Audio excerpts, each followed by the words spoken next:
Anna stood in the corner of her father's study. Her face burned with shame. The scar on her left cheek caught the lamplight. It marked her. It branded her as damaged goods. "No man will want you now," her father said coldly. His voice cut like ice. "You're lucky. Lord Marcus will take you." Her sisters laughed behind their fans. They were pretty. They were perfect. Anna was the broken one. "Lord Marcus?" Anna's heart sank to her stomach. "But father, people say he... a beast?" "Yes." Her father smiled without warmth. "A scarred girl for a scarred man. It's fitting, don't you think?" The stories about Lord Marcus were terrible. He lived alone in the dark woods, far from a decent society. People whispered he was a monster. They said his face was ruined in the war. They said he was mean, cruel. Some even called him dangerous. Anna's hand moved to her scar. The accident happened 2 years ago. The kitchen fire spread fast. She saved her little brother Thomas, but the flames, they took her beauty. They took her future. Since then, life has become a nightmare. Her mother wouldn't look at her. Her father acted ashamed. Only the servants spoke to her. And now this. "You leave at dawn," her father announced. "Pack your things. Don't take much." Anna walked to her small room. She sat on her narrow bed. Tears came fast and hot. She wasn't just ugly now. She was being thrown away. Like garbage. Her maid Beth crept in quietly. "Miss Anna, he's sending me to a beast," Anna whispered. "Because I'm not pretty anymore. Because I'm worthless." Beth hugged her tight. "Maybe it won't be so bad, miss. Maybe." But Anna knew better. Her life was over. Tomorrow she'd belong to a monster. All because of a scar. All because she wasn't perfect. That night, Anna couldn't sleep. She thought about running away, but where would she go? A scarred woman alone was dangerous prey. She had no money, no friends, no choices. Morning came too fast. Her family gathered to watch her leave, but not to say goodbye. They watched from windows, like she was already dead to them. The carriage was black at midnight. The driver said nothing. Anna climbed inside. Her hands shook like leaves. Her few belongings fit in one small bag. As they rolled away, Anna looked back. Her sisters were already flirting with boys. Her parents had gone inside. She was forgotten. She was truly alone now. Given away like old clothes. Because her face wasn't perfect. Because she wasn't worth keeping. Because love meant nothing to her family. The road stretched long and dark. Trees grew thick on both sides. They were going deep into the wilderness. To where the beast lived. To her new prison. Anna closed her eyes. Maybe the beast would end her misery quickly. Maybe that would be better than living unwanted, unloved, completely forgotten. But deep in her heart, a tiny spark still flickered. Maybe the stories were wrong. Maybe Lord Marcus wasn't so terrible. Maybe... No. She crushed that hope. Hope was dangerous. Hope led to more pain. Better to expect the worst. Better to prepare for horror. The carriage rolled on through the forest, taking her away from everything she knew, toward the unknown, toward the beast her father gave her to. Lord Marcus Drake stood at his library window. A black carriage wound up the drive. His new bride was coming. His arranged wife. He touched the ruined left side of his face. Deep scars covered half of it. The war took that from him, along with his faith in people's kindness. "My lord," his loyal servant John approached. "She'll arrive within the hour." Marcus nodded slowly. He knew about Anna Miller. Her father had offered her quickly, too quickly. Something was definitely wrong with her. "Is the blue guest room ready?" Marcus asked quietly. "Yes, my lord. Fresh flowers and everything." Marcus had agreed to this marriage for one reason. His dying mother's final wish. She begged him to try again. To not die alone and bitter. But he knew the painful truth. No woman could love him. Not with his scars. Not with his damaged face. This Anna must be desperate indeed.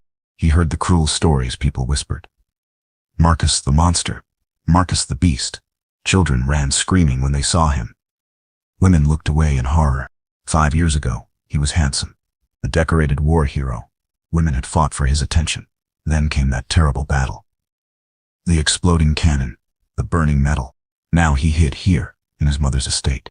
Far from people's stares. Far from their fear and disgust. Safe but so very lonely. "Should I greet her outside?" John asked gently. "No." Marcus turned away from the window. "Bring her to the library. I'll meet her here." He walked through the empty halls. This house was too big, too quiet for one broken man. But it was safe. No visitors meant no judgment. Marcus entered his sanctuary. Books lined every wall. They were his friends now. They didn't care about scars. They didn't whisper or point or run. He'd been kind once, quick to laugh and help others. But pain changed people. Rejection taught harsh lessons about the world's cruelty. Still, his mother's words haunted his dreams. You have a good heart, Marcus. Don't let it turn to stone. He tried to stay gentle, with his servants, with his animals. But with strangers, that was much harder now. The marriage was arranged hastily. Anna's father seemed eager to be rid of her. Marcus suspected why. She must be ugly, or simple-minded, or both. It didn't matter to him. He wasn't looking for love, just companionship, someone to share meals with, someone to fill the crushing silence. He heard horses outside. She was here, his bride. He's a stranger, his fellow outcast. Marcus straightened his dark coat. The right side of his face was still handsome. Maybe she'd only look at that side. Maybe she'd be kind. He laughed bitterly at himself. Who was he fooling? She'd see the scars eventually. She'd be disgusted, just like everyone else always was. But he'd be gentle with her. He'd give her comfort, her own rooms, her own space. They could live separately, but politely. That was enough. It had to be enough. John knocked softly on the door. My lord? The lady has arrived safely. Marcus took a deep breath. Time to meet his bride. Time to see her shock and disappointment. Time to begin this strange new chapter. He touched his scars one final time. Then I stood waiting. The beast is preparing to meet beauty, or whatever poor Anna turned out to be. Anna followed John through the grand entrance hall. The house was huge but somehow warm, not scary like she'd expected. Light streamed through tall windows. This way, Miss, John said kindly. His lordship waits in the library. Anna's legs felt weak as water. This was it. She'd finally see the beast. Her husband. Her future master. The library doors opened with a soft creak. Anna stepped inside, carefully. A tall man stood by the window. His back was turned. Lord Marcus. Her voice shook like a frightened child's. He turned slowly. The right side first. Anna gasped. He was handsome. Dark hair. Strong jaw. Kind eyes. Then, he showed the left side. Scars covered half his face. Deep ones from fire or metal. Burns like hers but much, much worse. Twisted skin. Missing pieces. They stared at each other in silence. Both were scared. Both marked by pain. Both expecting disgust and rejection. But Anna felt something unexpected. Relief. He wasn't a monster. Just a hurt man. A damaged soul like her. Miss Anna. His voice was deep but gentle. Welcome to your new home. She curtsied awkwardly. Thank you, my lord.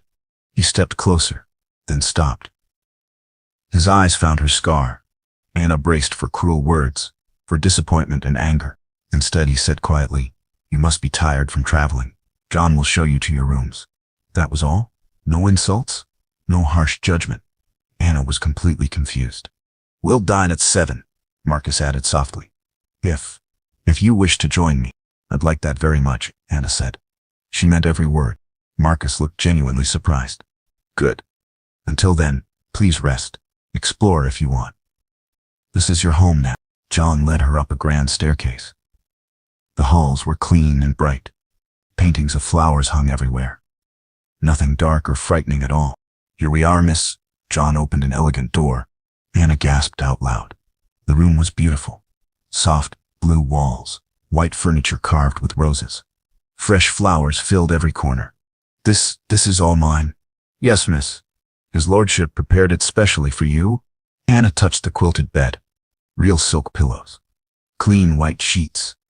At home, her room was tiny, plain, cold. This was like a fairy tale. There's a sitting room through there, John pointed. And your own private bath. Her own bath?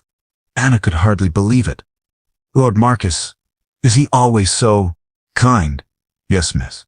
Don't believe the village stories. They don't know him at all. John left her alone to settle in. Anna sat on the soft bed. Nothing was as she'd expected. The house was lovely. The servants were nice. And Lord Mark, he wasn't a beast at all, just scared like her. But his eyes held such deep sadness, such loneliness and pain. She unpacked her few poor dresses. They looked shabby here, but no one had commented. No one laughed or sneered. A young maid knocked gently. I'm Mary, miss. I'll help you dress for dinner. Mary was cheerful and friendly. She chatted while fixing Anna's plain hair. No mention of scars, no pity in her eyes. Just normal conversation. His lordship is good to all of us, Mary said warmly. You'll be happy here, I think. Happy? Anna hadn't been happy in 2 long years. But maybe, just maybe, it was possible again. 7 o'clock came quickly. Anna wore her best dress, still simple and worn, but clean. Mary had worked magic with her hair. The dining room glowed with candlelight. Marcus stood when she entered. A true gentleman, not a beast at all. You look well, he said simply. They sat across from each other. The food smelled incredible. Better than anything at home, much better than servants' scraps. I hope you enjoy lamb, Marcus said politely. I'd never had it before. He looked surprised. Never. Anna shook her head. At home she ate kitchen scraps. Her father said good food was for pretty daughters only. Then you must try everything. Marcus served her himself. Food should be enjoyed, savored, celebrated. The lamb was amazing. Anna ate slowly, tasting each wonderful bite. Marcus watched her pleasure, not judging, just watching with interest. They talked carefully about safe things. Books, weather, the beautiful gardens. But it felt comfortable somehow, natural and easy. After dinner, Marcus walked her upstairs. Tomorrow I'll show you the grounds, if you'd like to see them. I'd like that very much indeed. He smiled then. Just a little, but it changed his whole scarred face, made him younger, less sad and lonely. Good night, Anna. Good night, Marcus. She closed her door and leaned against it. Her first day as the beast's bride, but she wasn't scared anymore.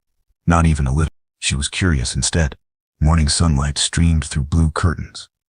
Anna woke up confused for a moment, then remembered. Lord Marcus's house. Her new life is beginning. Mary brought a breakfast tray. His lordship eats in the garden, miss. You're welcome to join him. The garden was paradise. Roses bloomed everywhere, in perfect rows. Marcus sat reading at a small table. He looked up when she appeared. Good morning, Anna. He stood quickly. Did you sleep well? Better than I have in years. It was completely true. They ate in comfortable silence. Fresh bread is still warm from the oven. Sweet jam, real butter. Anna watched colorful birds play in the stone fountain. What do you like to do? Marcus asked suddenly. For pleasure, I mean. Anna thought hard. At home, she cleaned constantly. She hid from people. She stayed quiet and invisible. I honestly don't know. He looked sad at her answer. Then we'll discover it together. We have time. After breakfast, he showed her through the entire house. 20 rooms or more. Each one is more lovely than the last. All filled with light and warmth. This was my mother's craft room, he said gently. She painted here, sewed beautiful things, created art. Paint sat waiting on shelves. Colorful fabric too. Everything is dusty but ready, like it waited for someone to bring it back to life. Might I try? Anna asked shyly. Marcus smiled, that rare, transforming smile. It's all yours now. Everything here belongs to you. Days fell into a pleasant rhythm. Breakfast in the sunny garden. Marcus always asked about her sleep, always listened to her answers with real interest. Then Anna would explore her new world. She tried painting first, made a terrible mess, laughed at her blue-covered hands. Marcus found her like that. It's much harder than it looks, she said, embarrassed. Mother said exactly the same thing. He helped her clean up gently, but she kept trying. Never give up. So Anna kept trying too. Each day brought small improvements. Each day less mess and more actual art. Lunch happened in the cozy library. They read together in peaceful silence. Marcus knew wonderful stories. He shared them gladly with her. You're really smart, Anna said one afternoon. Truly intelligent. He looked genuinely surprised. You think so? I know so, I can tell. She meant every word. At home, no one talked to her. Here Marcus taught her amazing things. History, science, beautiful poetry that made her cry. Afternoons were for long walks. The estate was enormous. Woods and lakes, hidden paths that led to secret places. Marcus knew every tree and flower. He showed her magical spots. A hollow oak, big enough to hide in. A fairy ring of mushrooms. I played here as a boy, he said softly. Before the war, before everything changed. He touched his scars unconsciously. Anna understood perfectly. Before the pain. Before loneliness. Before the cruel rejection.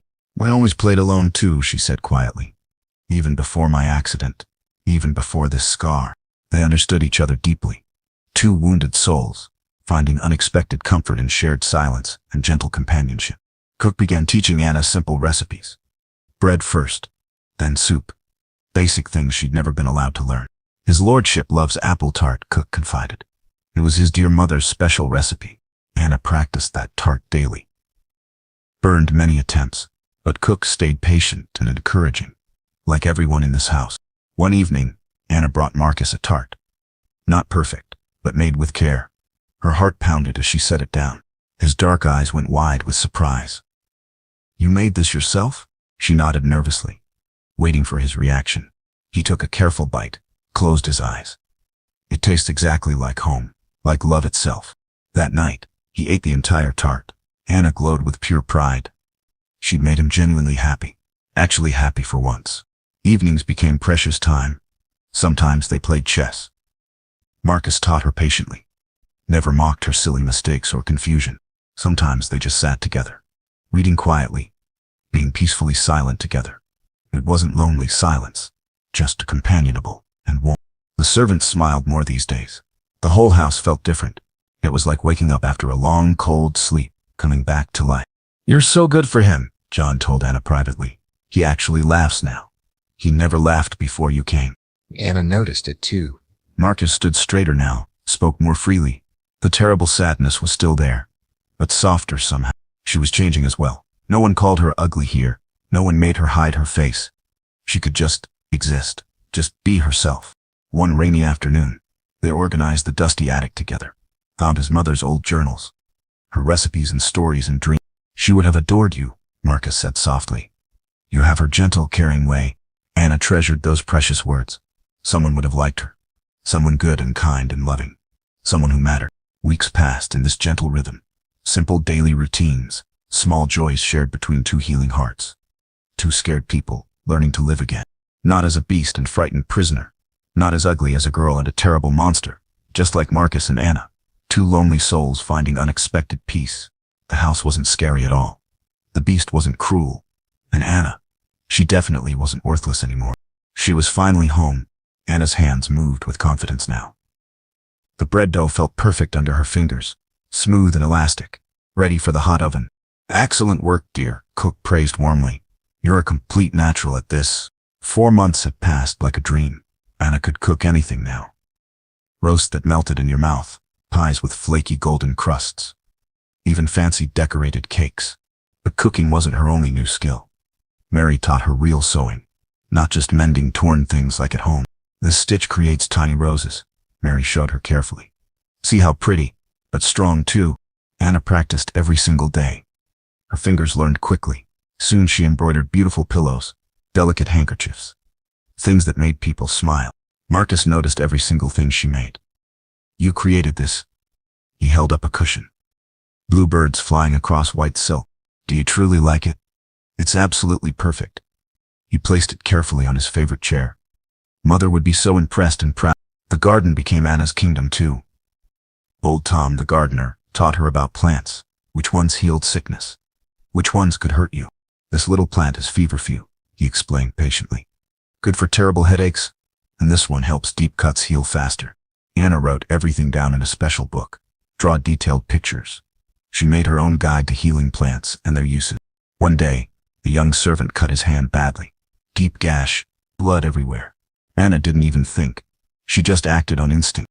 She cleaned the wound with gentle care, applied healing yarrow, wrapped it with a clean cloth.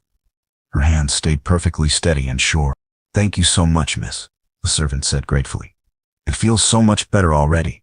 Marcus watched from the doorway, pride shining in his dark eyes. "You have true healing hands, Anna." Anna felt 10 feet tall inside.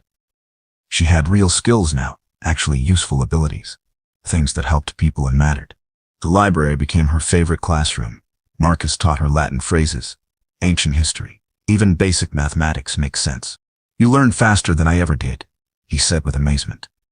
"Much faster. I have the very best teacher possible." They studied together every afternoon. Anna's mind felt starved, hungry for all the knowledge she'd been denied. Marcus fed it gladly and generously. She began keeping the household accounts, checking supplies carefully, planning weekly meals. The servants came to her now, asked for her opinion. "What should we serve for the harvest feast?" Cook asked respectfully. Anna planned the entire elaborate menu, organized every single detail. The feast was absolutely perfect. Everyone said so with genuine praise. You've brought real life back to this place, John told her privately. We all needed you desperately. Anna walked taller these days, moved with clear purpose. Her scar was still there, obviously, but it didn't define her anymore. She made medicines now. Simple but effective ones. Cough syrup that actually worked, healing salves for cuts and burns. The servants trusted her skills completely. Even people from the village started coming. Quietly, secretly at first, seeking help for sick children. Anna never turned anyone away. They're starting to talk about you, Marcus said one evening. About the skilled healer at Drake House. Is that a bad thing? No, my dear Anna. He smiled with pure joy. It's absolutely wonderful. Anna's confidence grew stronger every single day. She spoke up now, shared her ideas freely, made important decisions without fear. When merchants came to trade, she negotiated firmly, got better prices, better quality goods. They respected her sharp mind and fair dealing. Your wife drives impressively hard bargains, one told Marcus admiringly. She's brilliantly clever that way. Marcus's voice held unmistakable pride, deep, genuine pride in her abilities. Anna designed a completely new garden section. Medicinal plants, organized by their uses. Tom helped her plant everything with enthusiasm. This will help so many people, he said happily. You're doing real good here, miss. But even as Anna bloomed like a flower, dark clouds were gathering on the horizon. Her old life was about to intrude on her new happiness. Her family had heard the rumors about the healer, about her transformation, and they didn't like what they heard at all. Change was coming, whether Anna was ready or not. The letter arrived on a cold October morning. Anna recognized her father's harsh handwriting immediately. Her blood turned to ice water. What is it? Marcus asked gently. He saw her pale face. It's from my father. Anna's hands trembled. He wants to visit. Marcus frowned deeply. After throwing you away, what does he want now? Anna read the cruel letter aloud. Her father had heard rumors about the healer at Drake House, about Anna's newfound skills and respect. He says I've forgotten my place, Anna whispered. That I'm embarrassing the family, acting above my station. Marcus's jaw clenched tight. You owe him nothing, Anna. This is your home now. But Anna knew her father. He never gave up easily. If he was coming, he had a plan, a terrible one. 3 days later, her family's carriage arrived. Anna watched from her window. Her father stepped out first, cold and commanding as always. Then her mother, still beautiful but sharp as ice. Her sisters came last. Catherine and Margaret, still pretty, still perfect, still cruel to their very core. I should greet them, Anna said quietly. We'll greet them together, Marcus said firmly. You're not alone anymore. They met in the formal parlor. Anna's family looked around with obvious greed, taking in the rich furnishings, the obvious wealth and luxury. Anna, her father's voice was coldly disapproving. You look different. I look healthy, Anna replied steadily. Happy, even. Her mother sniffed with disdain. We've heard disturbing rumors about you playing at being a healer, acting like you matter. I do matter here, Anna said quietly. But her confidence was shaking. Catherine laughed, that familiar cruel laugh. Look at her, Margaret. She actually believes she's important. Poor scarred Anna thinks she's special now. The servants probably pity her, Margaret added viciously. Let her play house. It's charity, nothing more. Anna felt the old shame creeping back. The familiar pain. Maybe they were right. Maybe it was all just pity and charity. Marcus stepped closer to Anna. My wife is the most valued person in this household.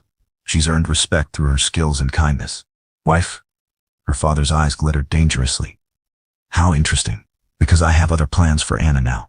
Anna's heart stopped. What do you mean?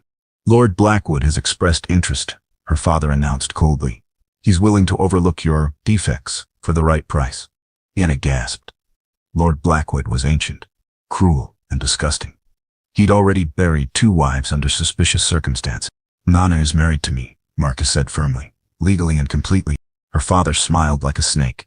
Actually, the marriage can be annulled easily.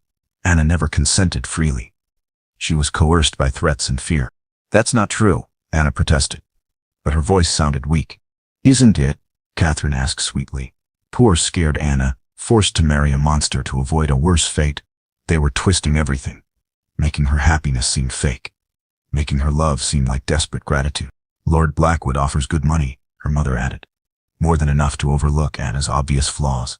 But he wants her soon, before she gets too old. Anna felt herself shrinking inside, becoming small and worthless again. All her confidence melted away like ice in spring.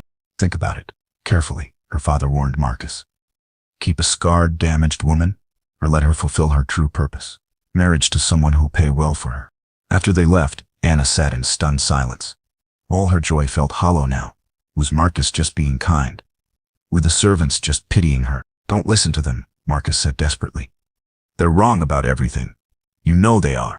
But the seeds of doubt were planted deep. Anna's old fears came flooding back. Maybe she really was just a charity case. Maybe none of it was real. That night, she barely touched her dinner. She couldn't concentrate on reading. The cruel voices echoed in her head constantly. Her family returned the next day, and the next. Each time, they chipped away at Anna's confidence, made her question everything she'd built. You're deluding yourself, her mother said coldly. A scarred woman has one purpose. Find a man desperate enough to take her. Even Lord Marcus will tire of you eventually. Catherine added, when the novelty wears off, when he remembers what you really are. Anna began to believe them. The old shame returned, the old certainty that she was worthless, unlovable, a burden on everyone around her. She stopped cooking, stopped healing people, stopped speaking up during meals. The light was going out of her eyes again. Marcus watched with growing desperation. Anna was disappearing, becoming that frightened, broken girl again. And he didn't know how to stop it. The final blow came a week later. Lord Blackwood himself arrived. Ancient, leering, disgusting. He looked at Anna like she was livestock at the market. She'll do nicely, he wheezed. Scarred goods are cheaper and more grateful for any attention. Anna felt something break inside her. All her healing, all her growth and confidence, shattered by cruel words and old wounds. Maybe they were right. Maybe this was all she deserved. Maybe it was time to stop pretending she mattered. The darkness was closing in again, and this time, Anna wasn't sure she had the strength to fight it. Anna stood at her bedroom window. Lord Blackwood's carriage waited below. Her father had given her until sunset to decide. Marry the ancient lord, or lose everything she'd built here. They can't force you, Marcus had said desperately. I won't let them. But Anna knew better. Her father had connections, lawyers and judges who owed him favors. He could destroy Marcus's reputation, take away his lands, ruin everything. A soft knock interrupted her dark thoughts. Mary entered carefully. Her eyes were red from crying. Miss Anna? There's something you need to know, something important. Anna turned slowly.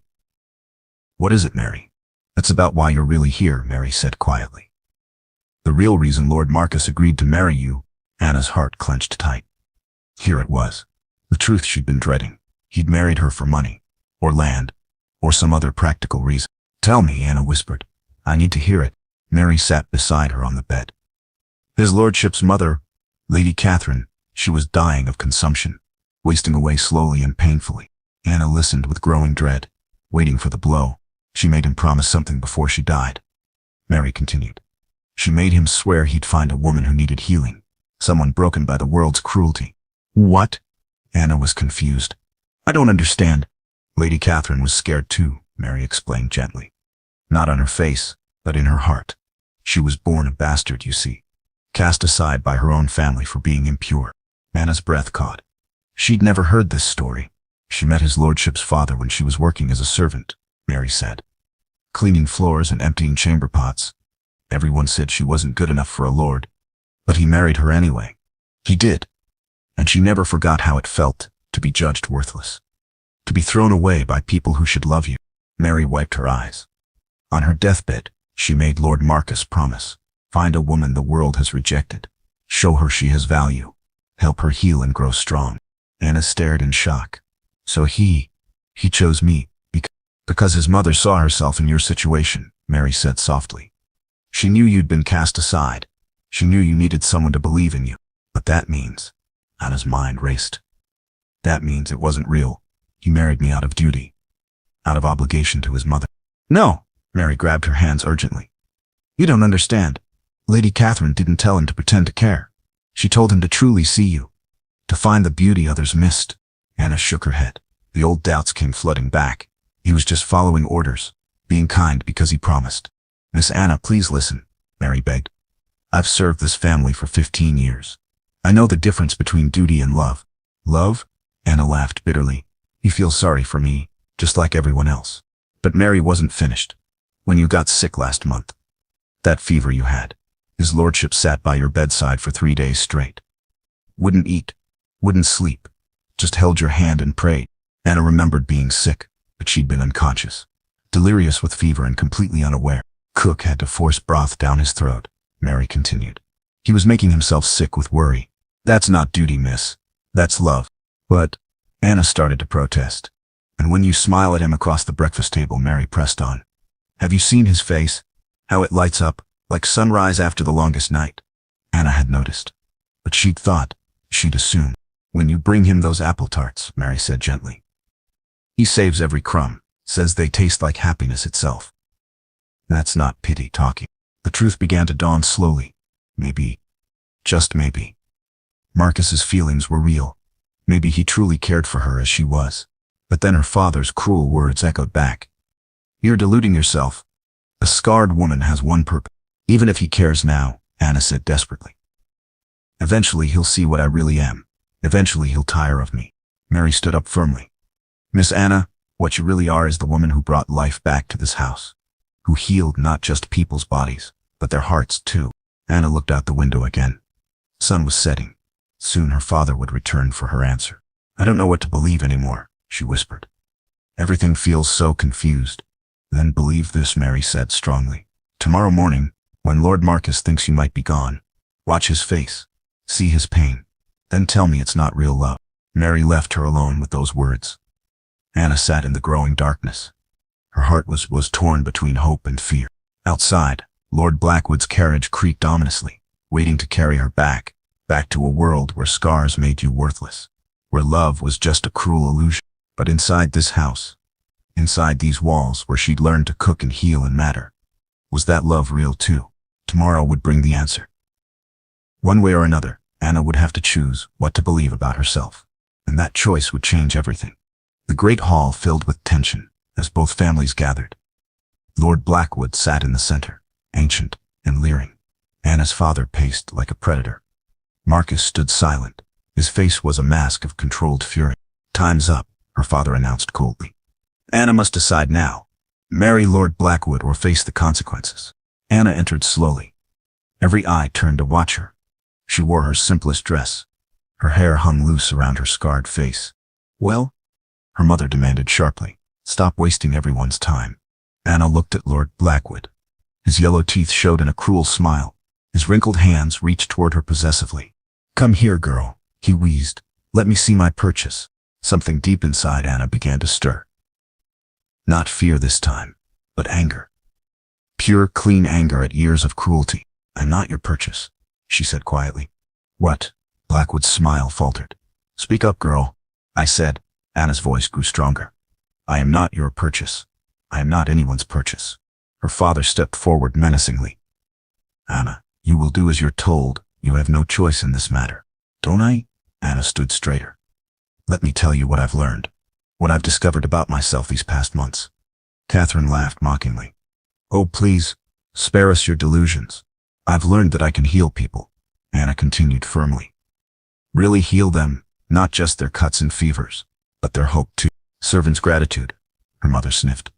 Nothing more. I've learned that I can cook meals that bring joy. Anna said louder. I can embroider beauty. I can manage accounts and plan feasts that people remember. Pretty hobbies, Margaret sneered. But you're still just a scarred. I'm still talking, Anna's voice rang out like thunder. Everyone froze in shock. She'd never raised her voice before, never interrupted anyone, never demanded to be heard. You want to know what else I've learned? Anna's eyes blazed with new fire. I've learned what real love looks like. She turned to face Marcus, her heart pounding, but her voice was steady and sure. Real love doesn't care about scars, she said clearly. Real love sees the person inside, the soul beneath the surface. Marcus stared at her, hope beginning to dawn in his dark eyes. Real love is patient when you're learning, Anna continued. It celebrates your victories. It comforts your failures without judgment. Lord Blackwood struggled to his feet. Enough of this nonsense. You belong to me now, girl. Anna whirled to face him. I belong to no one but myself, and I choose who gets to love me.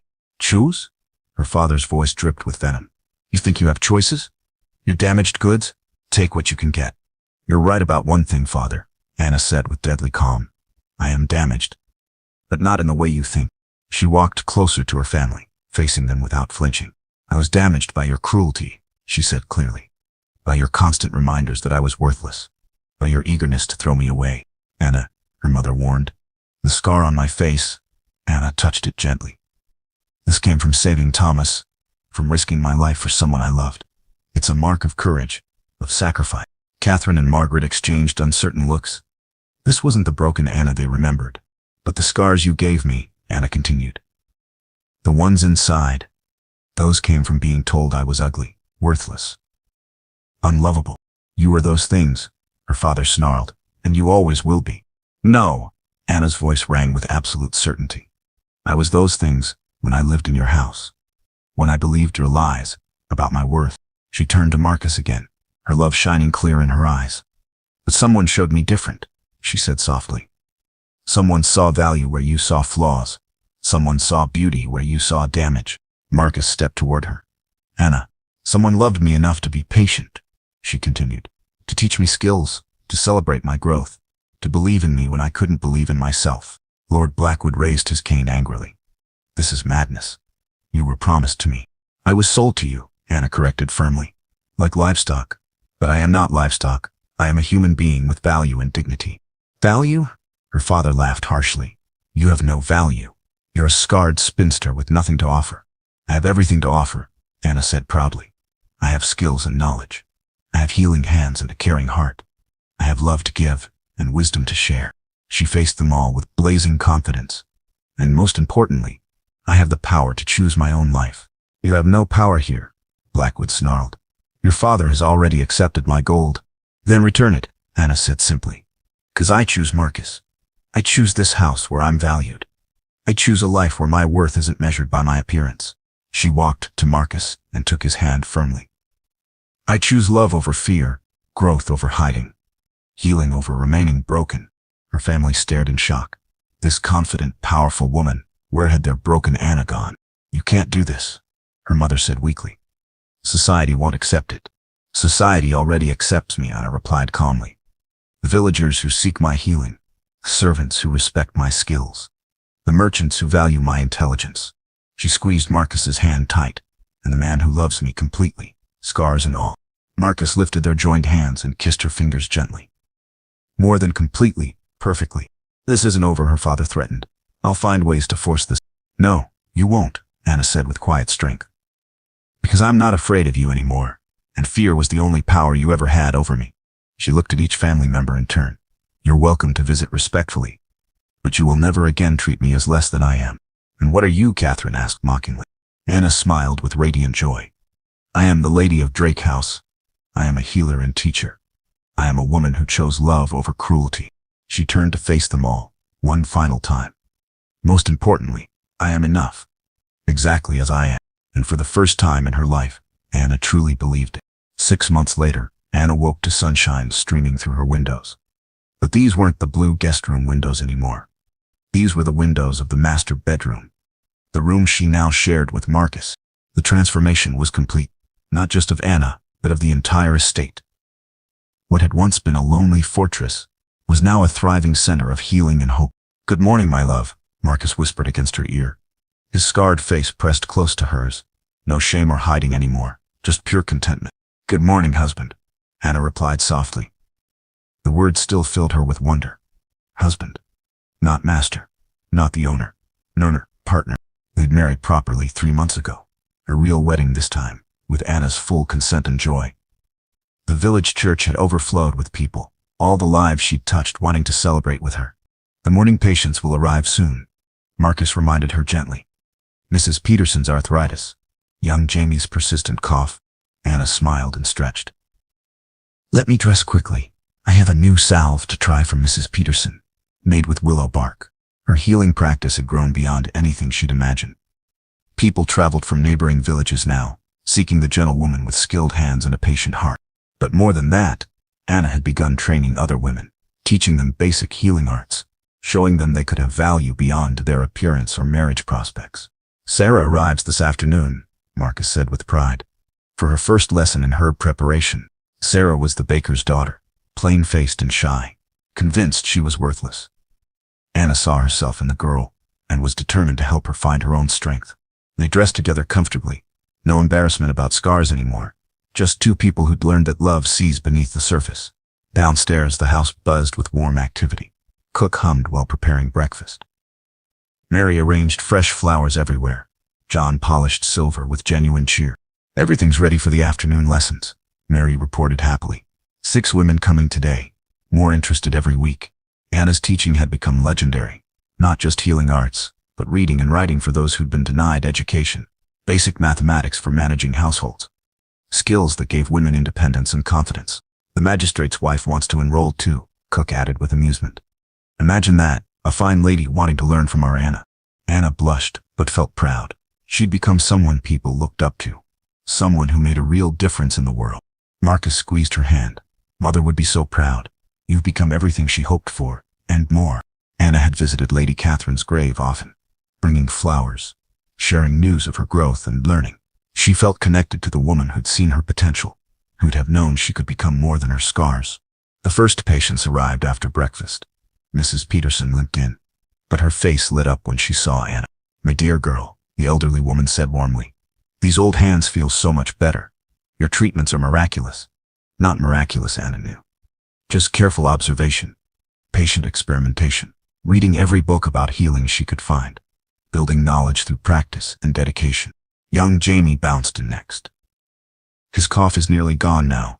His mother was beaming with gratitude. He's sleeping through the night again, she told Anna. First time in months. You've given us our lives back. Each success filled Anna with purpose. This was her calling, her way of touching the world with goodness. Marcus helped with the heavier cases, his strength supporting hers, never overshadowing, always partnering. They worked together like two halves of one heart. The Henderson baby is thriving, he reported during lunch. The fever broke completely. Your willow bark remedy worked perfectly.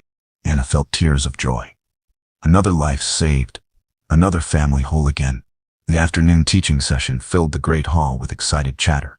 Women of all ages, learning they had value beyond their faces or husband's status.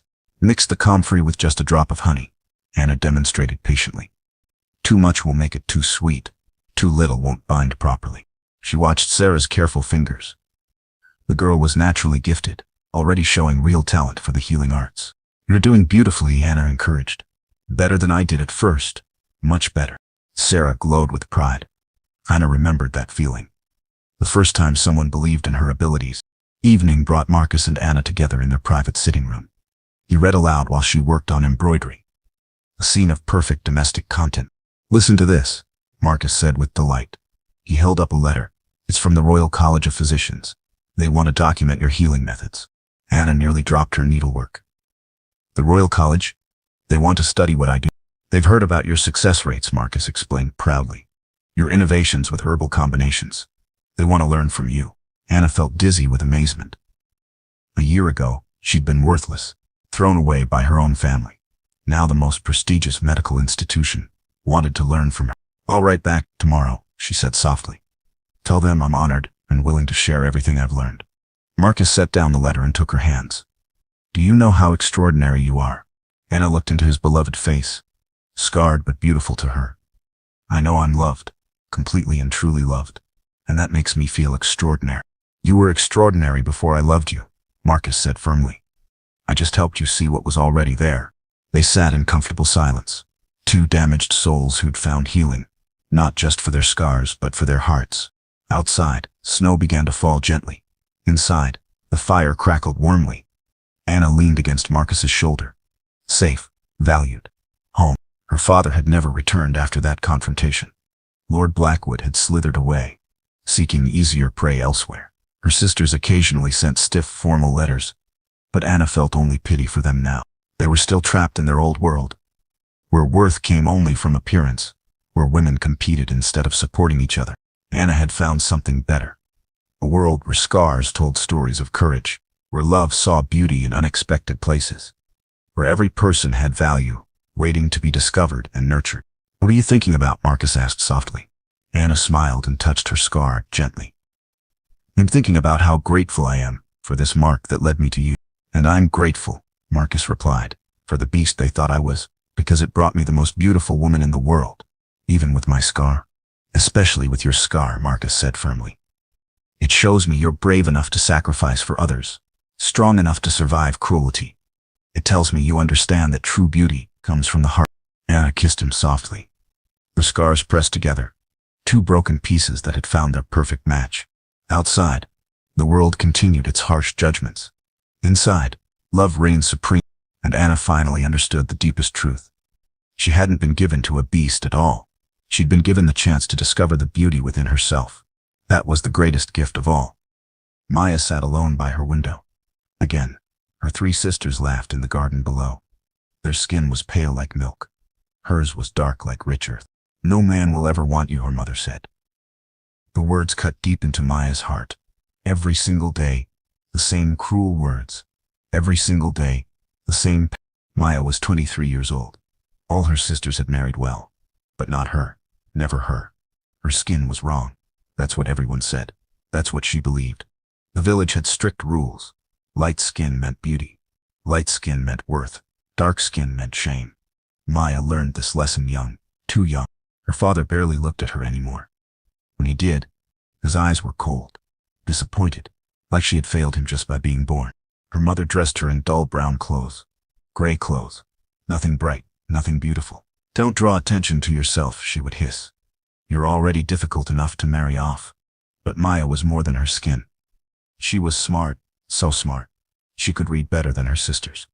She could write in perfect script. She knew every healing herb in the forest. She could cure fevers and mend broken bones. None of that mattered. Only her skin mattered. Always her skin. Nothing else counted. Maya touched her dark hands. She had tried everything. Lemon juice that burned. Special creams that cost too much. Staying inside all summer. Nothing worked. Nothing changed who she was. One morning in late autumn, everything changed. A royal messenger arrived at their door. His horse was black and powerful. His uniform was deep blue with gold trim. Maya watched from her window as he spoke to her father. The palace needs a bride, the messenger announced. His voice carried across the yard. Not just any bride. A special one. The prince has been difficult to please. Maya's mother pushed forward quickly, always eager for a chance. Any chance to be rid of her burden. Take this one, she said, pointing up at Maya's window. She's 23 and unwed. No one else wants her. Perhaps your difficult prince will accept damaged goods. The words hit Maya like stones. Damaged goods. That's how her own mother saw her. That's how she described her daughter to a stranger. The messenger looked up. His eyes met Maya's through the glass. They were kind eyes. Strangely kind. Tired, but gentle. She'll do perfectly, he said simply. Pack light. We leave at dawn. That night, Maya couldn't sleep. A prince? Her? It made no sense at all. Princes married perfect beauties. Pale, delicate princesses. Not village girls with dark skin and broken hearts. Her mother packed one small bag. Old dresses. Nothing special. Nothing worthy of a palace. Don't embarrass our family, she warned. Her voice was sharp like a winter wind. When he rejects you, and he will, come back quietly. No scenes. No tears. No drama. Her sisters whispered and giggled in the next room. They felt sorry for her. Maybe, or perhaps they were just glad. Glad it wasn't them. Glad the difficult prince would get their difficult sister. Maya sat in her small bed. She touched her dark skin one more time. Maybe this time will be different, she whispered to herself. Then she stopped. Hope was dangerous. Hope always led to more pain. Better to expect nothing. Better to stay quiet and small. Dawn came too fast. The carriage waited outside. It was black and grand and beautiful. Maya had never seen anything so fine. She climbed in carefully. Her hands shook like autumn leaves. Her family stood in the doorway. They didn't wave goodbye. They didn't cry. They didn't even look sad. They just watched her leave, cold and distant. Like always. Like she meant nothing at all. As the carriage rolled away from her village, Maya felt something strange. Not sadness, not fear, just emptiness. Like she was floating above her own life. Like none of this was real. The messenger rode beside the carriage. Sometimes he smiled at her through the window. Small, encouraging smiles. Maya didn't understand it. Why was he being kind? No one was ever kind to girls like her. The prince is not what people expect, he said during one of their stops. Not what they say about him. You'll see soon enough. He's different. Just like you. Maya nodded quietly. She didn't ask questions. Good girls stayed quiet. Dark girls stayed even quieter. That was the rule. The palace grew larger as they traveled. Her new life waited ahead. A life of certain rejection. She was sure. But at least it was different. At least she could leave behind the daily cruelty, the cold stares, the whispered insults. For now, that was enough hope to hold on to. Prince Adrian stood at his bedroom window. The heavy curtains were drawn tight. Only a thin line of sunlight crept through. Even that small amount made his eyes water and burn. Adrian had a secret. A terrible secret that the whole kingdom whispered about. Why wouldn't the prince marry? What was wrong with him? Why did he hide from the world? The truth was simple and cruel. Adrian was cursed with sun sickness. Daylight was pure agony for him. His pale skin burned in minutes. His eyes couldn't handle bright light. Sunshine felt like fire on his body. He had been this way since birth. 25 years of living in the shadows. 25 years of being called strange, odd, cursed by the gods themselves. His father, the king, grew more angry each day. You need a wife, Adrian. The kingdom needs an heir. Stop this foolishness and choose someone. Anyone. But how could Adrian explain the truth? That garden parties made him sick. That bright ballrooms felt like torture. That he needed someone who could love the darkness as much as he did. Every marriage meeting had been a disaster. Perfect pale princesses who wanted sunny weddings, outdoor festivals, bright morning ceremonies. Everything that Adrian's body couldn't handle. Everything that caused him pain. One more try. His father had demanded just yesterday. I've sent my best messenger to find someone different. Someone who won't expect much. Someone grateful just to be chosen. Adrian felt sick thinking about it. Another forced meeting. Another beautiful girl who would run away screaming when she learned about his condition. Another failure to add to the growing list. His personal servant Thomas was his only real friend. The only person who understood. Maybe this time will be different, my lord, Thomas said gently. Maybe she'll see past the surface, like you do. Adrian doubted it completely. But he nodded anyway. What choice did he have? Princes had duties. Even cursed princes. Even broken ones. He walked to his special meeting room. The one with the heaviest curtains. Soft candles, instead of harsh lanterns. It was the only way he could meet anyone new. The only way he could exist in the world. They say she has dark skin, Thomas mentioned carefully. The messenger chose her specially, said she seemed kind, gentle, different from the others. Adrian paused in his preparations. Dark skin? The court usually sent pale beauties, always pale, always perfect by their standards. This was unexpected, very unexpected. Her family didn't want her, Thomas continued, called her unmarriageable, too dark for any decent man. They were eager to send her away. Something stirred deep in Adrian's chest. Was it anger? No, it was understanding. Recognition. He knew that feeling perfectly. Being unwanted, being wrong, being too different for anyone to love. The pain of rejection, the shame of being broken. The loneliness of being the only one like yourself. If this girl truly felt those things, then maybe she would understand him too.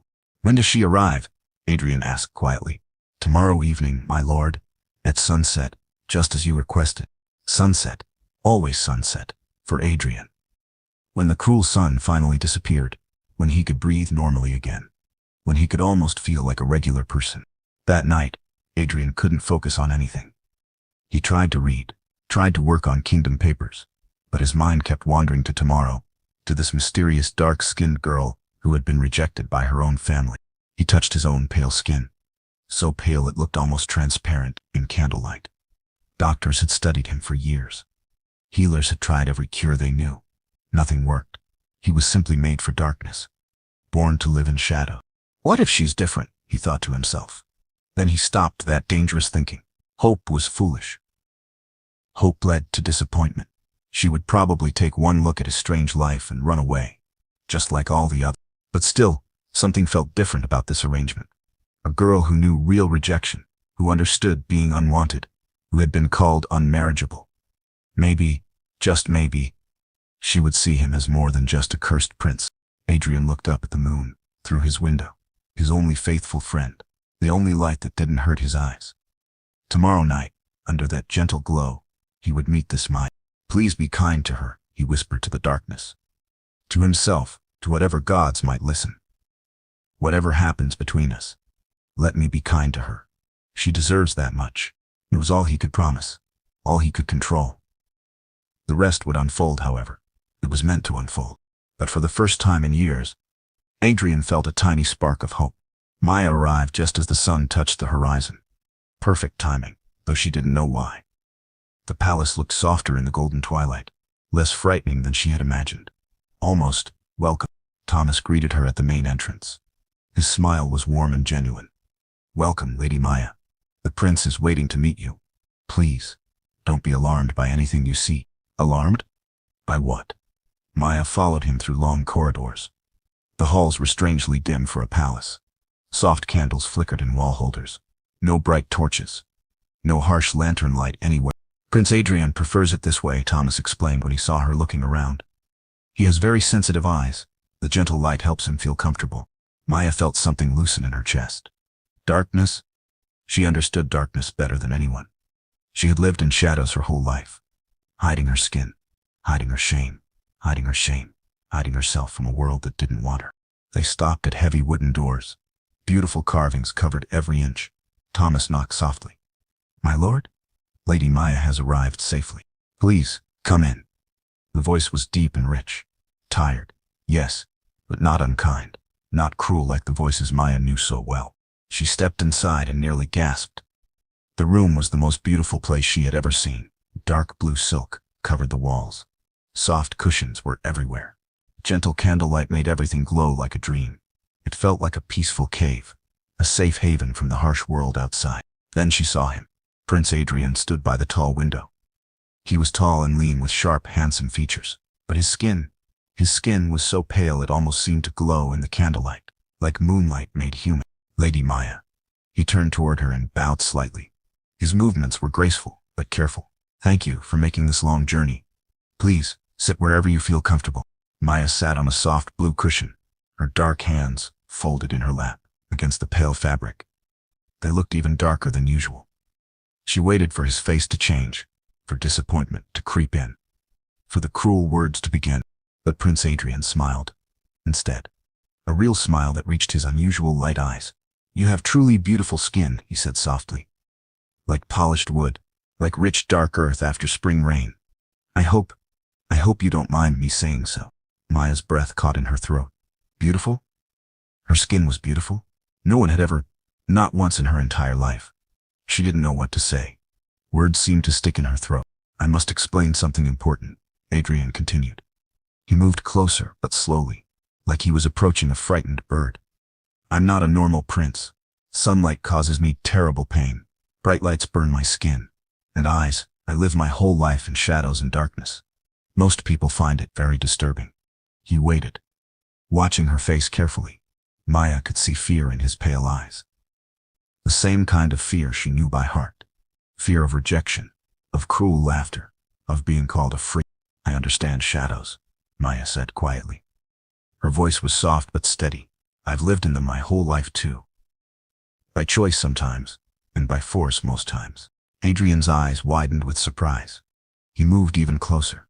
Your family sent you away because of your dark skin. Thomas told me the truth. They called you unmarriageable. Maya nodded. There was no point in lying or pretending. Too dark for any decent marriage. That's exactly what they said. Every single day for years and years. Fools. The word came out sharp and angry. But Maya could tell the anger wasn't directed at her. Complete and utter fools. You're not too dark for anything. You're perfect exactly as you are. Perfect. There was that impossible word again. Maya felt tears threaten behind her eyes.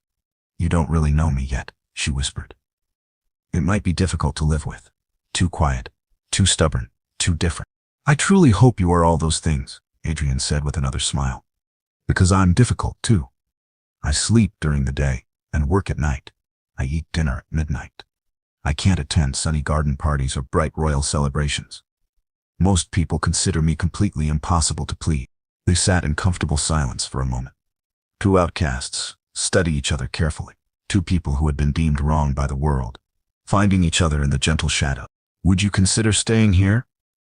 Adrian asked suddenly, not as my bride right away, not with any pressure or expectations. Just staying to see if we might suit each other, to see what could grow between us. Maya thought about her cold home, the daily cruelty, the endless shame. Then she looked around this peaceful, beautiful room. At this gentle prince who called her skin beautiful. At this strange new safety she had never felt before. I have nowhere else to go, she admitted honestly. But also, I think I would truly like to stay, to see what might grow here. In these gentle shadows, Adrian's smile was like sunshine. Even in the dim candlelight, it seemed to brighten the entire room. I'll have special rooms prepared for you. Near mine, but completely private. With heavy curtains so you can control the light, you can make them exactly as you wish. I know about healing herbs, Maya offered shyly. Reading and writing too. I could help with your condition, if you would let me try. You would do that? Adrian looked genuinely shocked. You would try to help me, not just tolerate my strangeness. We're both different from what the world expects, Maya said with growing confidence. Maybe we can help each other, find our own kind of normal life together. Thomas appeared to announce that dinner was ready. Adrian stood and offered Maya his arm like a true gentleman. She took it carefully. His skin was cool where hers was warm. Somehow, it felt exactly right. Fair warning, Adrian said as they walked. The court will gossip about us terribly. A pale prince and a dark lady living in shadows together. They'll say we're both cursed by evil magic. Let them talk all they want, Maya said. The words surprised even her with their boldness. We know our own truth. That's all that really matters. They walked to the dining room together. Two shadows who had found their light, in the darkness, in each other, in the possibility of something beautiful and new. The first meeting was over. The first test had been passed with flying colors. Now the real journey could finally begin. Life in the palace felt like a dream. Maya was afraid to wake up from. She rose when she wanted to. No harsh bells ringing before dawn. No angry voices shouting orders. Just blessed peace and quiet. Prince Adrian had kept every promise. Her rooms were absolutely perfect. Heavy curtains blocked out the harsh daylight. Soft oil lamps gave gentle light for reading. Books filled every shelf. A special desk for her writing. Empty shelves waiting for her herb collection. They met every evening as the sun disappeared. For tea, for quiet conversations, for comfortable silences that didn't feel awkward or forced. No rushing, no pressure to be anything but themselves. Just be. How did you sleep? Adrian always asked. First, he truly wanted to know the answer. It amazed Maya every single time. Someone actually cares about her comfort, her feelings, her well-being. Maya started small with her healing work, organizing dried herbs by type, making simple teas for headaches, testing gentle remedies on herself first. Adrian watched with genuine interest, never mocking her efforts, always asking thoughtful questions. This might help your eyes, she said one evening. She held out a small cup of pale green tea. It's made from plants that grow in deep shade. My grandmother taught me the recipe years ago. Adrian took the cup and sipped carefully. His light eyes widened with surprise. The burning feeling, it's actually getting better. The pain is less sharp. How did you know this would work? Plants that grow in shadows understand darkness, Maya explained. She felt proud and useful. Like us, they learn to thrive in different conditions. They adapt and find their own way to be beautiful. Their evening dinners became the best part of every day. Just the two of them. Sometimes joined by Thomas. No formal dining halls with dozens of cruel nobles. No bright chandeliers hurting Adrian's eyes. Just good food, easy conversation, and something Maya had almost forgotten existed. Laughter. Yes, real laughter. Maya had nearly forgotten she could make that sound. But Adrian was quietly funny in the most unexpected ways. He told stories about pompous visiting nobles, made gentle observations about palace life, found joy and humor in the smallest things. The head cook is convinced we're vampires, he said one night with a perfectly straight face. Dining at midnight every day, hiding from sunlight, sleeping during normal hours. Should we tell her the boring truth? Absolutely not, Maya grinned back. Let her think we're mysterious and magical. It's much more interesting than the real story. Besides, maybe we are a different kind of vampire, living in the moonlight and good conversation. Adrian began teaching Maya about palace life, which corridors stayed dim during the day, which servants could be trusted with secrets, which nobles to avoid at all costs. Information shared freely and openly, always protecting her from potential cruelty. Lord Marcus visits tomorrow, he warned her one evening. He's very traditional in his thinking. He might say cruel things about your skin color, about our unusual arrangement. I can handle him alone, if you prefer, but Maya shook her head firmly. Together, she said with new confidence. We face him together. I'm not hiding from anyone anymore. This is my home now, too. Adrian's smile was so proud it made Maya's heart flutter. Together then, he agreed. Always together from now on. Maya discovered the royal library and fell in love immediately. Vast rooms full of books she had only dreamed of reading. Quiet spaces, perfect for evening study. Adrian often joined her there. They would read separately but together, comfortable in their shared silence and mutual love of learning. Sometimes they would talk about the books they were reading, about ideas and dreams and thoughts they had never shared with anyone before. The gentle darkness made it easier somehow, safer to reveal their deepest thoughts, like secrets whispered to the understanding night. I always wanted to travel, Maya admitted one evening, to see different lands and learn about their healing traditions. But my family said dark girls don't go on adventures. They stay home and hide. We could travel together, Adrian said thoughtfully. At night by ship under the stars. In covered carriages during the day. We could see the whole world by moonlight and candlelight. Would you truly like that? Would she like it? Maya's heart practically sang with joy. Travel as equals? As partners? As two people exploring the world together? Yes, she breathed. I would love that more than anything. They began planning imaginary journeys. Adrian knew geography and trade routes. Maya knew which regions grew the best healing plants. Together, they mapped out dreams that suddenly seemed possible. Real, within reach. The palace servants began to notice changes in both of them. Adrian smiled more often. He ate better meals. He seemed lighter somehow, despite living in constant darkness. Maya bloomed like a flower finally given proper soil, standing taller, speaking up in conversations, letting herself be truly seen. You're very good for him, Thomas told Maya one afternoon. I've served Prince Adrian since he was a small boy. I've never seen him this alive. This is hopeful about the future. He's good for me too, Maya replied honestly. He sees the real me, not my skin color, not my supposed flaws. Just me, the person I actually am inside. Word began to spread throughout the palace about the strange but happy couple, the pale prince and his dark lady, living their lives backwards from everyone else. Awake when others slept, dining at midnight, thriving in shadows. And somehow, truly happy. Some people mocked them, of course, whispered cruel jokes and made stupid comments, but others watched with something that looked almost like envy. Here were two people being completely themselves, completely accepted by each other. It was rarer than gold. Maya's herbal remedies continued helping Adrian. His eyes hurt less each day. He could tolerate slightly more light than before. Not much, but some improvement. Each small victory was celebrated together with quiet joy. Adrian's complete acceptance helped Maya transform too. She began wearing brighter colors, rich blues and deep greens that made her dark skin glow. She spoke up in palace meetings, shared her opinions with confidence. Each new step forward celebrated together with proud smiles. They were building something precious together, day by day, night by night. A life that worked for both of them. A partnership based on understanding and mutual respect. A completely new kind of normal that was theirs alone. Thank you, Adrian said, one evening, suddenly and seriously. For staying when you could have left. For trying when others gave up. For being exactly who you are. Thank you, Maya replied with equal seriousness. For asking me to stay. For seeing my worth when my own family couldn't. For being brave enough to be yourself. They sat in a comfortable quiet. Their hands almost touch on the soft cushions between them. Not quite ready for that step yet, but getting closer. When the timing felt exactly right. When they were both completely ready.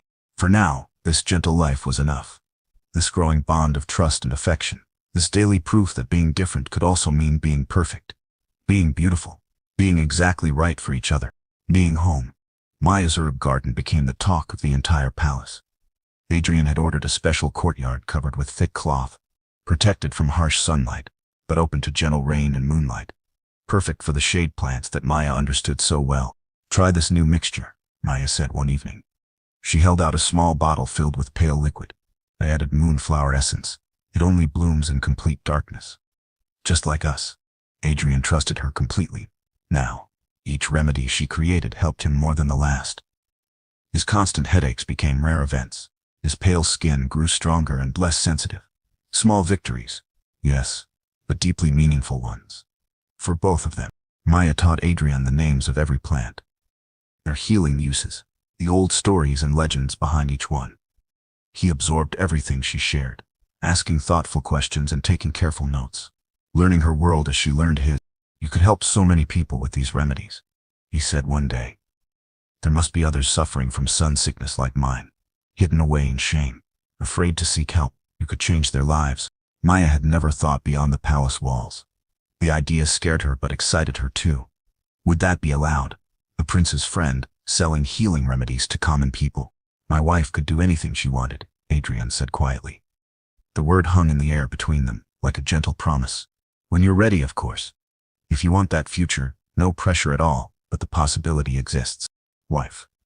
The word didn't frighten Maya anymore. It felt warm and comfortable. A future worth dreaming about. Worth growing towards slowly and naturally. Maya began teaching her healing arts to others. Palace servants came to her with small problems. Headaches and burns and stubborn rashes. She helped them all with patience and skill. Each success built her confidence higher. Helped her find her true voice. Lady Maya cured my daughter's fever, one maid whispered to another. The rash disappeared completely overnight.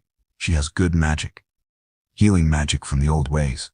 Word spread quickly through the servant quarters. More people came seeking help. Maya established regular evening healing sessions. Adrian often watched from a distance, his pale eyes shining with pride. His brilliant Maya, helping others while helping herself bloom. She began writing everything down in beautiful leather journals. Adrian's gifts to her, recipes, and results and careful observations, building a collection of knowledge that could help people for generations. You're creating something important, Adrian told her. Real healing wisdom. This could become a book someday. Help healers everywhere learn better ways. The idea thrilled Maya beyond words. Her own book, her knowledge helping people she would never even meet. It seemed impossible and wonderful all at once, but the greatest change was in Maya herself. She stood taller now, shoulders back with quiet pride. She spoke clearly in palace meetings, her opinions valued and respected. She wore beautiful clothes in rich, deep colors that made her dark skin absolutely glow. She had stopped hiding, stopped apologizing for existing, stopped believing the cruel lies her family had fed her for so many years. She was valuable, she was worthy, she was exactly enough, just as she was. One evening, unexpected visitors arrived. Maya's mother and eldest sister, dressed in their finest clothes. They had heard rumors about the prince's mysterious bride-to-be. They came seeking advantages, always seeking what they could gain. Maya? Her mother's voice was shocked. You look so different, so confident. What have you done to yourself? I became who I was always meant to be, Maya replied calmly. No anger in her voice. No shame either. Just quiet certainty. I found people who see my worth. Her sister stared around the beautiful rooms. At Maya's fine clothes. At the obvious respect she commanded from palace servants. You've done well for yourself, she said with barely hidden jealousy. Better than anyone expected. Better than you hoped, you mean, Maya corrected gently. You sent me away expecting failure, hoping I would disappear quietly and stop embarrassing the family. Now, Maya, her mother began, using that familiar controlling tone. Family is family. Surely you can help us now, that you've improved your situation. But Maya shook her head firmly. I help people who need healing, not people who caused the wounds in the first place. You made your choice about me long ago. I've made mine about you. Adrian appeared in the doorway as if summoned by magic. He took in the situation with one quick glance. Is everything well here, my dear Maya? My dear Maya. The words were spoken clearly, publicly. A claim and a protection all in one. Maya felt her heart flutter with gratitude and growing love. Everything is perfectly fine, she said with a smile. My former family was just leaving. They have a long journey home ahead of them. Her mother and sister left quickly, disappointed and empty-handed. Unable to touch the new life Maya had built for herself. Unable to diminish her shine with their old cruelties. Are you all right? Adrian asked when they were alone again. I'm better than all right, Maya said with wonder in her voice. I'm free, finally completely free of their power over me. That night they sat closer together than ever before. Their hands finally touched, fingers intertwining naturally, a perfect fit. just like everything else about them. I love you, Adrian said softly. Not just your beauty, though you are the most beautiful woman I've ever seen. I love your mind, your kindness, your strength, your courage. I love who you are when you're completely yourself. I love you too, Maya whispered back. All of you, your gentleness, your intelligence, your acceptance of me. The way you made me brave enough to love myself. They were ready now. Ready for the next step in their journey together.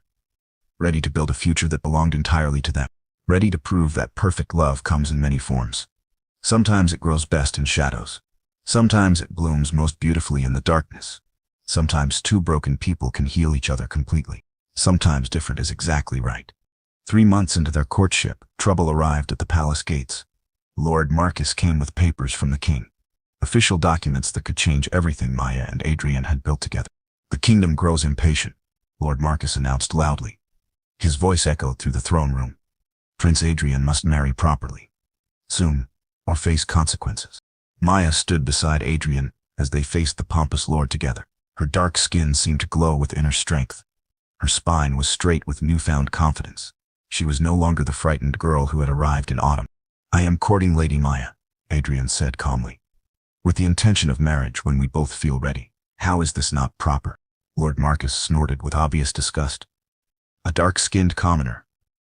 This is your choice for princess.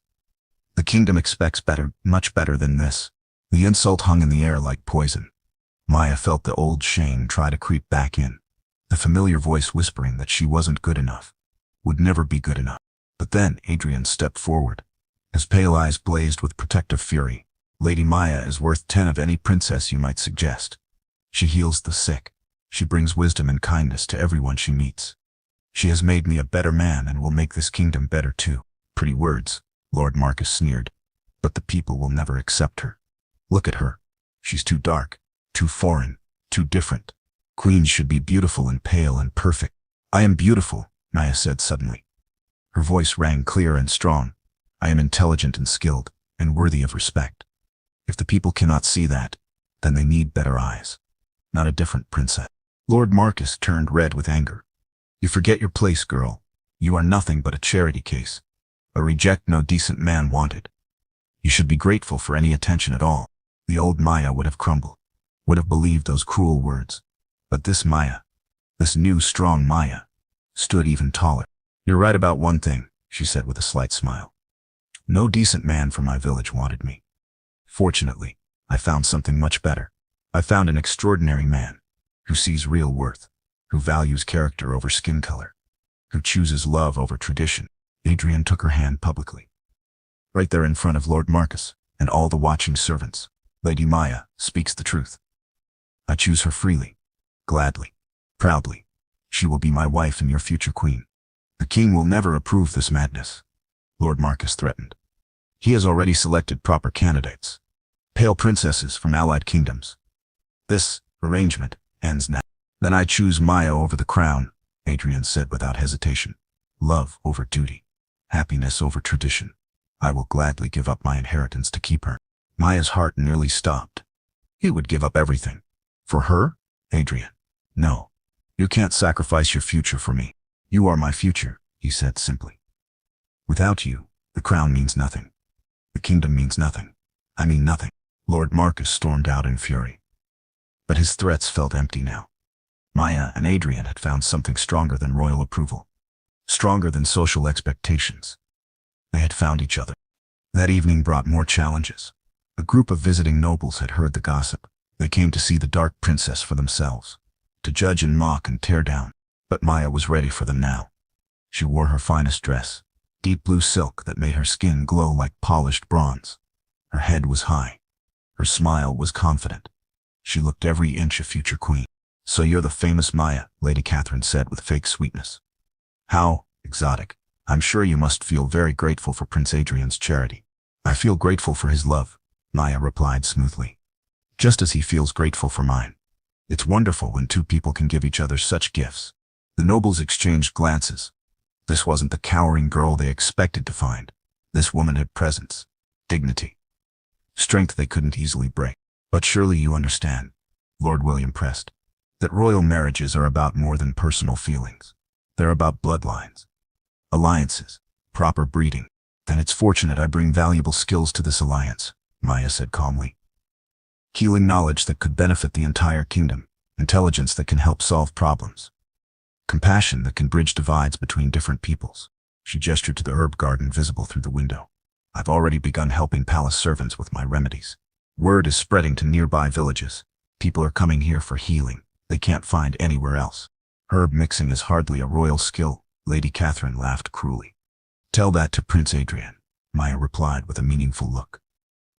My herb mixing has improved his condition dramatically. Something your finest court physicians couldn't accomplish in 25 years. Adrian appeared as if summoned. His pale skin looked healthier than it had in months. His eyes were clear and bright, living proof of Maya's healing abilities. Lady Maya speaks the truth, he said, joining their circle. Her knowledge has given me freedoms I never thought possible. She is a treasure beyond price. The visiting nobles found themselves at a loss for words. They had come expecting to find a weak target. Instead, they faced a united couple, strong in their love, unashamed of their differences, impossible to break or intimidate. Mark my words, Lady Catherine said as they prepared to leave. This will never last. When the novelty wears off, when reality sets in, he'll remember what he owes his bloodline. Maya watched them go without fear. She knew something they didn't understand. Real love didn't wear off. Real partnership only grew stronger with time. Real worth had nothing to do with skin color or social expectations. Are you troubled by their words? Adrian asked, when they were alone. No, Maya said with honest surprise. I'm not. For the first time in my life, I truly know my own value. Their opinions can't change that anymore. Adrian kissed her hand gently. Then they've already lost. And we've already won. That night, Maya looked at herself in the mirror. Really looked. She saw dark skin that glowed with health and happiness. Eyes bright with intelligence and confidence. A woman worthy of love and respect and a crown. She was ready for whatever came next. Ready to fight for their love. Ready to prove that different could be perfect. Ready to become the queen she was always meant to be. The girl who had arrived in shame and fear was gone forever. In her place stood a woman who knew her worth, who would never hide again, who would face the future with her head held high and her heart full of love, ready to change a kingdom's mind about what made a perfect queen. 6 months later, the king himself arrived at the palace. Maya's heart raced, but she stood firm beside Adrian. They had practiced this moment, prepared for every possible outcome. King Edward was tall and stern, with silver hair and sharp blue eyes like his son's. He studied Maya carefully, not with cruelty, but with the calculating gaze of a ruler weighing important decisions. So you're the young woman who has captured my son's heart, he said finally. His voice gave nothing away. Tell me, Lady Maya, why should I allow this marriage? Maya took a deep breath. This was her moment, her chance to speak for herself and their love. Because I make Prince Adrian happy, Your Majesty, and he makes me the best version of myself. Together, we're stronger than either of us could be alone. Happiness is a luxury princes can rarely afford, the king replied. My son needs a wife who can help him rule, who can bear him strong heirs, who can command respect from our ally. I understand herbs and healing that could benefit your entire kingdom, Maya said, with growing confidence. I'm intelligent enough to advise Prince Adrian wisely, and I care more about the welfare of your people than any alliance marriage ever could. The king walked to the window overlooking Maya's medicinal garden. Servants worked there peacefully, gathering herbs under her direction. I've heard interesting reports about your work here, healing that our court physicians couldn't achieve. Maya's remedies have changed my life completely, Adrian said. I can tolerate more light now, work longer days, meet with advisors I could never face before. She's made me a more effective prince. King Edward nodded slowly. Show me, he said to Maya. Show me this healing skill that has impressed my son so greatly. Maya led them to her workspace. Shelves lined with carefully labeled bottles and dried herbs, books full of her research and observations. The tools of her trade, organized with loving precision. This is for eye strain and headaches, she explained, preparing a mixture. This one helps with joint pain in older people. This tea improves sleep and reduces anxiety. She worked with quiet confidence, explaining each ingredient and its purpose. The king watched intently, asking sharp questions about dosage and preparation methods. You learned all this from your grandmother, he asked. She started my education, Maya replied. But I've been experimenting and researching on my own for years, learning which combinations work best, writing down everything for future healers to study. Impressive, the king admitted. Truly impressive. But healing skills alone don't make a queen. Can you handle the politics, the jealousy, the constant scrutiny? Maya thought of Lord Marcus, of the cruel visiting nobles, of her own family's rejection and cruelty. I've faced worse than court politics, Your Majesty. I've survived people trying to break my spirit for my entire life. I'm stronger now than I've ever been. And what about children? The king pressed. Can you give the kingdom dark-skinned heirs? Will the people accept princes and princesses who don't look like their ancestors? This was the hardest question, the one that struck at Maya's deepest fears. But Adrian stepped forward, taking her hand in full view of his father. Our children will be beautiful, Adrian said firmly. They'll be intelligent and kind and strong. They'll represent the future of this kingdom, a future that includes all people, not just the pale ones. The king studied their joined hands, dark fingers intertwined with pale ones, a perfect symbol of unity and balance. The old ways are changing, he said thoughtfully. Perhaps it's time for the crown to change with them. He turned to address them both directly. I have conditions. Lady Maya must be formally educated in royal protocol. She must prove she can handle court ceremonies and diplomatic meetings. He paused, his expression softening slightly. She must convince my advisors that she truly loves my son, for himself, not for his crown and wealth. That's the easiest condition of all, Maya said with her first genuine smile of the day. I fell in love with Adrian before I knew he was kind. I would choose him if he were a stable boy or a merchant. The crown is just something extra that comes with the man I adore. King Edward looked between them for a long moment, seeing the real affection, the deep respect, the genuine partnership they had built together. Very well, he said finally. You have 6 months to prepare. Learn everything you need to know about being a princess. Prove to the kingdom that you deserve their respect. If you succeed, he paused dramatically. You will have my blessing for this marriage, and my full support as the future queen. Maya felt her knees go weak with relief and joy. Adrian's arm came around her waist, steadying her. They had done it. They had actually done it. Thank you, father, Adrian said quietly. You won't regret this decision. See that I don't, the king replied. But there was warmth in his voice now. And Maya, welcome to the family, officially. That evening, they celebrated privately in their favorite room. Soft candlelight dancing on the walls. The future stretching ahead of them, bright with possibility. Are you ready for 6 months of intensive princess training? Adrian asked with a smile. I'm ready for anything, Maya replied with absolute certainty. As long as we face it together. They had won the hardest battle. Now came the work of building the life they had dreamed of. But Maya was no longer afraid. She was no longer the girl who believed she was too dark, too different, too flawed for love. She was a woman who knew her worth, who had proven her strength, who was ready to become the queen her kingdom needed, ready to change the world, one heart at a time. 2 years later, Queen Maya stood on the palace balcony, watching the sunrise. For the first time in her life, she wasn't hiding from the light. She was embracing it fully. Her coronation had been the most beautiful ceremony the kingdom had ever seen. Held at sunset to honor Adrian's condition, lit by thousands of gentle candles. People came from distant villages to witness the dark-skinned queen who healed with herbs and ruled with wisdom. The kingdom had learned to love her. Not despite her differences, but because of them. Her healing clinics helped thousands. Her compassion bridged gaps between rich and poor. Her intelligence helped solve problems that had plagued the realm for decades. Good morning, my queen, Adrian said, joining her on the balcony. His pale skin could now handle gentle morning light, thanks to Maya's continued treatments. Small progress, but meaningful.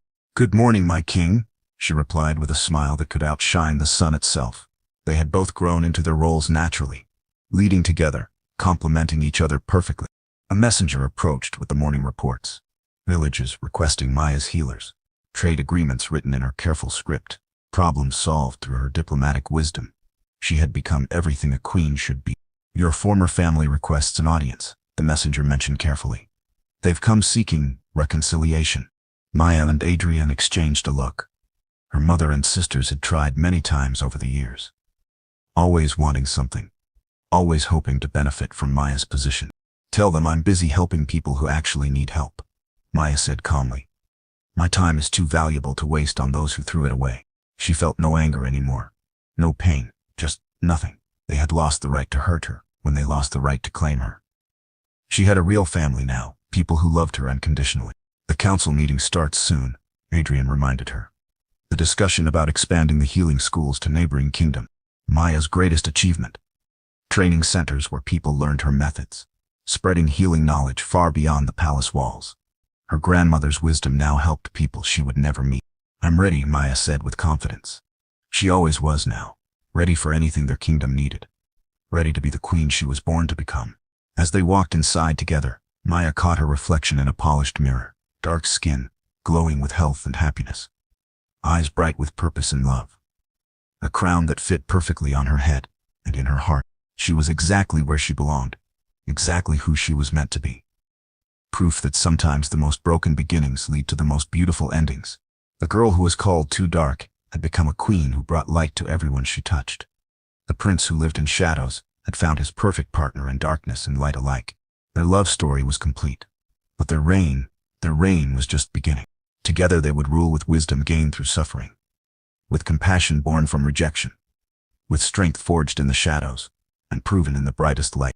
Perfect, exactly as they were, exactly as they had always been meant to be.